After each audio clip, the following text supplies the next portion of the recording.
Hi friends, स्वागत है निकमेंस में। तो आज हम डिस्कस करेंगे ऑल इंडिया लिमिटेड ग्रेड 3 का जब एग्जाम्स होने वाला है उसके रीजनिंग के ऊपर, और ये आज का प्रैक्टिस सेट नंबर 4 है। ठीक है, तो चलिए शुरू करते हैं।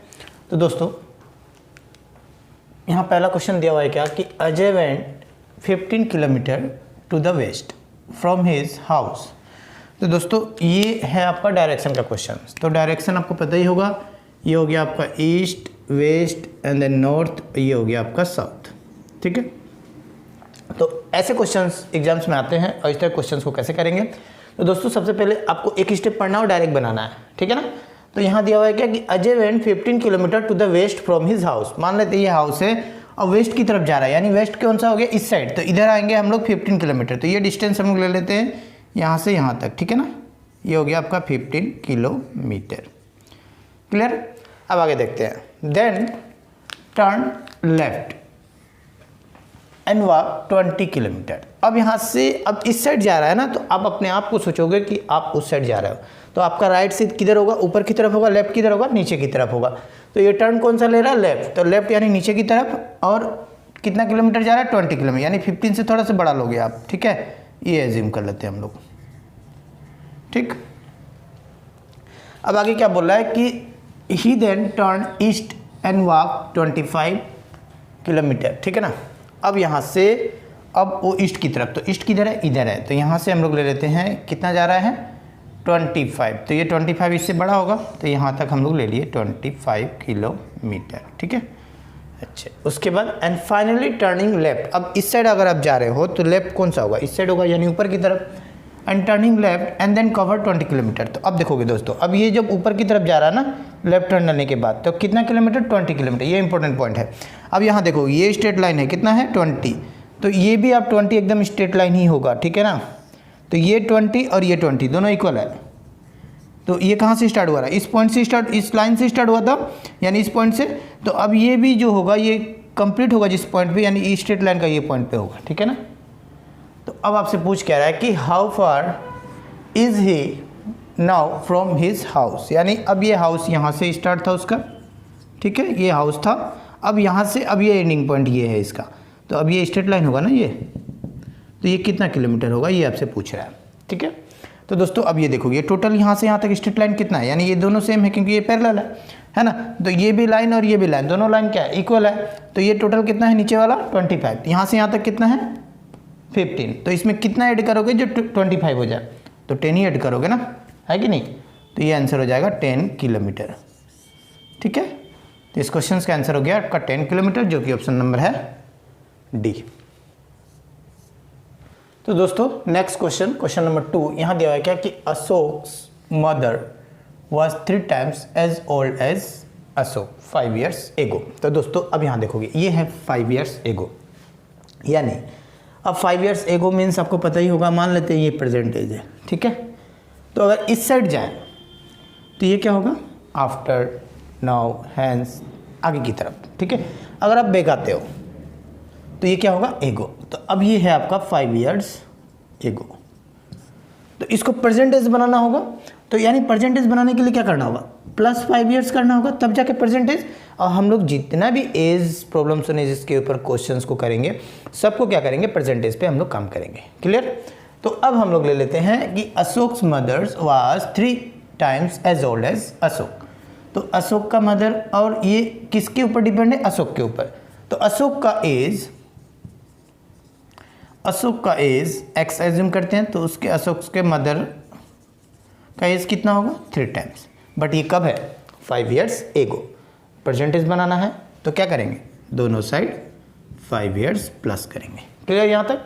अच्छा, नेक्स्ट कंडीशन देखते हैं, आफ्टर 5 years। आफ्टर 5 years यानी आगे की तरफ, मान लेते हैं ये आफ्टर 5 years है। ठीक है, ये आगे की तरफ। तो आगे की तरफ जाएंगे तो फिर क्या करेंगे, यहाँ से यहाँ तक जाने के लिए आपको प्लस ही करना होगा, है कि नहीं।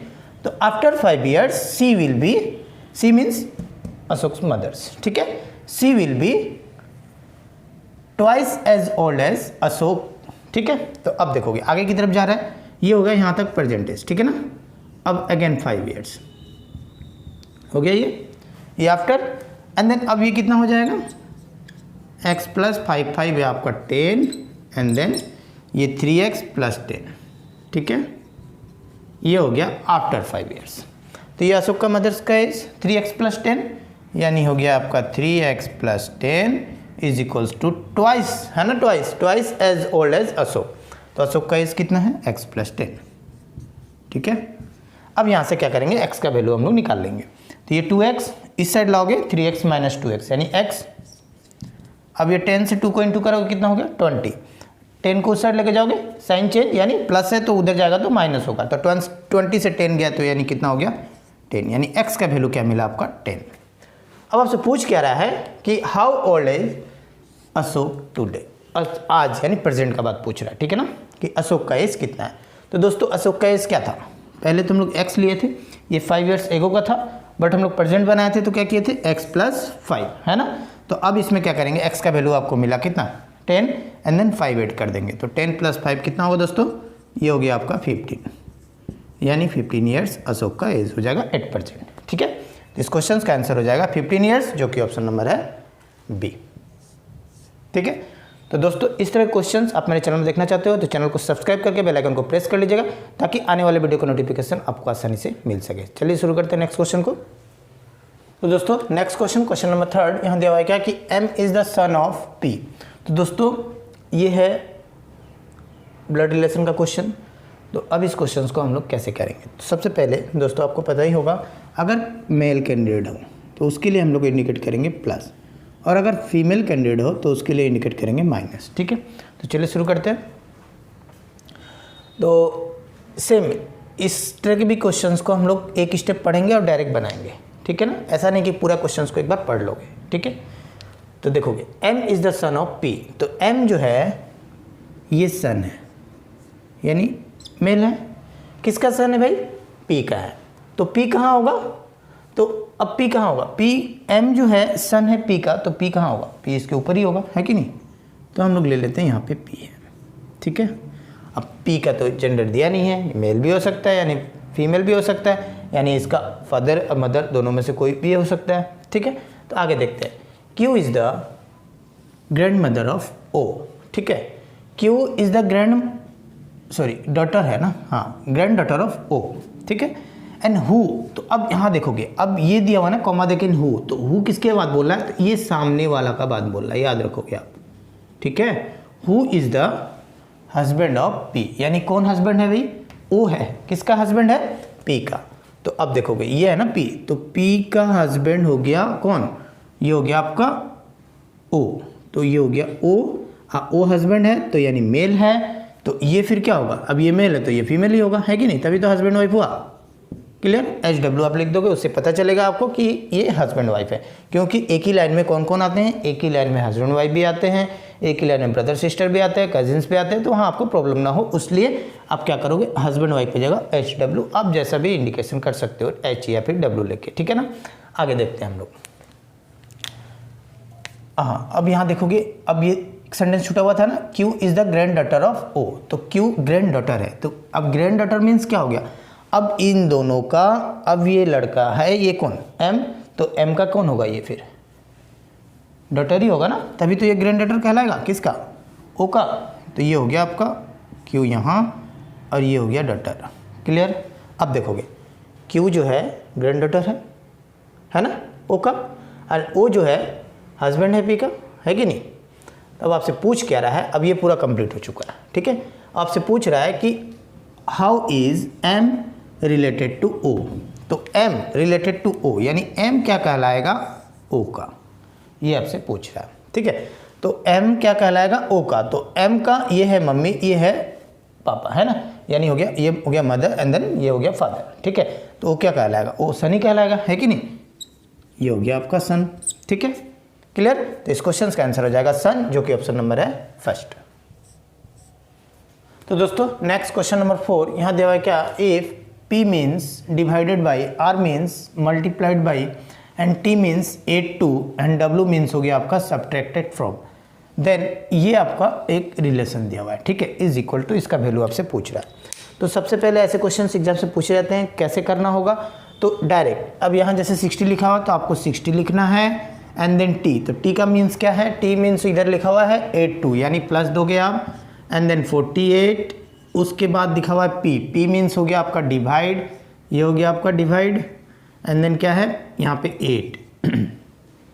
अब उसके बाद आपके पास W बचा, तो W मीन्स हो गया सब्ट्रैक्टेड, यानी माइनस दोगे एंड देन 6 एंड देन उसके बाद R, तो R मीन्स हो गया आपका मल्टीप्लाई, यानी हो गया मल्टीप्लाई एंड देन ये हो गया आपका 9। ये कंप्लीट होने के बाद बॉडमास रूल यूज़ कर दोगे और आंसर को निकाल लोगे आप, ठीक है।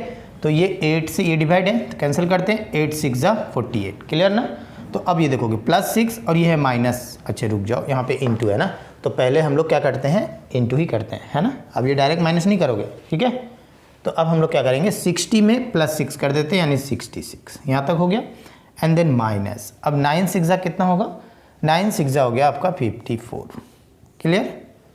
तो अब इसको माइनस कर देते हैं, 6 से 4 गया यानी 2, 6 से 5 गया 1, तो आंसर हो गया आपका 12, क्लियर। तो इस क्वेश्चन का आंसर हो गया 12, जो कि ऑप्शन नंबर है फर्स्ट। तो दोस्तों नेक्स्ट क्वेश्चन नंबर 5, यहाँ दिया हुआ इफ 2 देन इन 2 का सिंबल दिया हुआ है 16 इज इक्वल्स टू 8, ठीक है। तो ये तो रीजनिंग का क्वेश्चन है, ये तो मैथ्स का है नहीं, तो यहाँ पे रीजनिंग यूज़ किया हुआ है, ठीक है। ये 8 × 8 इज इक्वल्स टू 1, देन इस तरह से 6 × 12 इज इक्वल्स टू 2, देन आपसे पूछ रहा है 12 and then into 144 is equals to, ठीक है। तो दोस्तों देखोगे अब ये यहाँ पे 1 2 3 ये आपको गिवन है, तो अब एक ही प्रोसेस से, जैसे यहाँ पे 8 आया, 1 आया एंड देन 2 आया, एक ही प्रोसेस से आना पड़ेगा और जिस प्रोसेस से आएगा उसी प्रोसेस से आप आंसर को फाइंड करोगे, ठीक है ना। ये रीजनिंग का क्वेश्चन है। तो दोस्तों अब यहाँ लिखा हुआ है 2 and then into 16 that is equals to 8, तो ये कैसे आ सकता है, अगर इंटू करोगे तो 16 2 जाओगे 32, अब ये आने वाला तो है नहीं। तो अब देखोगे अगर ये 2 से अगर 16 को डिवाइड करें तो ये कितनी बार में जाएगा, ये 8 2 16 है ना, 8 आ रहा है। तो बट आगे देखते हैं, अब यहाँ दिखा हुआ अब 8 से 8 को डिवाइड करेंगे तो 1 ही आएगा, है ना। अब यहाँ तो 6 को 12 से अगर आप डिवाइड करोगे तो ये कितनी बार में जाएगा, ये आपका 2 टाइम्स 6 2 12 है ना, 2 है। तो अब आपको पता चल चुका होगा कि जो फर्स्ट वाला है वो उससे हम लोग क्या कर रहे हैं, डिवाइड कर रहे हैं सेकंड वाले का। अब यहाँ पे है 4 12 एंड देन 144, तो इससे आप डिवाइड करोगे तो 12 का स्क्वायर होता है कितना, 144, आपको पता ही है। तो ये कितनी बार में जाएगा, 12 बार में जाएगा।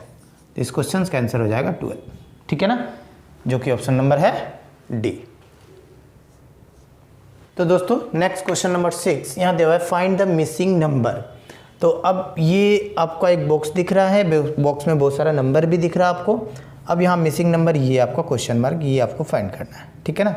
तो दोस्तों इस तरह क्वेश्चंस एग्जाम से पूछे जाते हैं। ऐसे क्वेश्चंस को करना कैसे होता है, या रो वाइज देखेंगे या फिर हम लोग कॉलम वाइज देखेंगे, ठीक है ना। तो देखोगे अब ये फाइंड करना है, तो यहाँ हाँ अब ये कॉलम वाइज देखने से बेटर होगा, क्योंकि यहाँ पे देखोगे बड़ा नंबर 27 38 और यहाँ तो छोटा नंबर दिख रहा है इस साइड, है ना। तो इधर से करने से बेटर होगा, ठीक है। तो करते कैसे है इसको देखते हैं। अब इसमें कुछ लॉजिक होगा। अब ये लॉजिक क्या लगाया हुआ है कि 27 आ जाए। तो अब देखोगे अगर इन दोनों को अगर हम लोग इंटू करें, 7 4 जा कितना होगा 28, और फर्स्ट वाला जो बॉक्स था इसमें अगर इसको माइनस कर दे, 28 से 1 माइनस करें तो 27 आया, है ना। तो सेम प्रोसेस यहाँ भी फॉलो होना पड़ेगा, तभी जाके हम लोग यहाँ फॉलो करेंगे। ऐसा नहीं कि एक जगह फॉलो हुआ है दूसरा जगह दूसरा कुछ प्रोसेस फॉलो हो रहा है और हम लोग फिर एक प्रोसेस फॉलो करते, ऐसा नहीं होगा, फिर रोंग हो जाएगा आपका, ठीक है। तो अब ये हो गया, इन दोनों को इंटू करें, यहाँ पे किए थे तो इन दोनों को हम लोग यहाँ भी इंटू करेंगे, तो 8 5 जा हो गया 40 एंड देन माइनस, फर्स्ट वाला को माइनस करेंगे तो ये 2, अगर माइनस करोगे तो कितना आएगा 38 है, तो है यहाँ पे, ठीक है ना। तो अब हम लोग नेक्स्ट क्या करेंगे, इन दोनों को भी आप क्या करोगे मल्टीप्लाई करोगे, ठीक है। तो 9 6 जा हो गया आपका 54 एंड देन माइनस किसको करोगे, ये फर्स्ट वाले को, ये हो गया आपका 3। अब ये कितना होगा 51, तो इस क्वेश्चन का आंसर हो जाएगा 51, ठीक है, क्लियर, जो कि ऑप्शन नंबर है बी। तो दोस्तों आज मैंने रीजनिंग के प्रैक्टिस सेट नंबर 4 को करवाया, और इस तरह के क्वेश्चंस आप मेरे चैनल में देखना चाहते हो, नए हो तो चैनल को सब्सक्राइब करके बेल आइकन को प्रेस कर लीजिएगा, ताकि आने वाले वीडियो का नोटिफिकेशन आपको आसानी से मिल सके।